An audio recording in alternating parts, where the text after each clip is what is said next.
Кешкі тамаққа не істеймін деп 1040 рет ойлана отырып осы тамақ есіме түсіп кетті. Алғаш рет әпкем жасағанда жеп көргенмін. Қызып тұрған қазанға майда артынан жуа сәбіз картоп салып бәрін қуырғанбыз. Тұз, қарабұрыш, приправа, томат бәрін қосамыз. Менде пісіп тұрған ет бар еді, артынан онда салып жібердім. 15 минуттай қайнатамыз. Қамыр мантыға жайған сияқты жасаймыз. Қамыры ерекше болсын деп шпинат қосып жібердім. Сонымен қамырды жақсылап илеп алдым да 2 бөлікке бөлдім.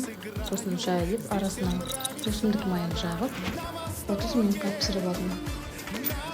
Екінші бөлігінде дәл солай жасадым. Арасынан майын жағып 30 минутқа пісіріп алдым. Бұл өте дәмді шығар екен. Алғаш рет жасағаннан дәмі күшті шықты. Сіздер де жасап көріңіздер, рас болсын. Бұл тамақты негізі күндізгі уақытта жеген өте дұрыс болады. Кешкі уақытта сіңіру өте қиын болады. Достар, жасап көріңіздер, ұнатса лайк басыңыздар, комментарий қалдырып отырыңыздар. Бәріне ас болсын.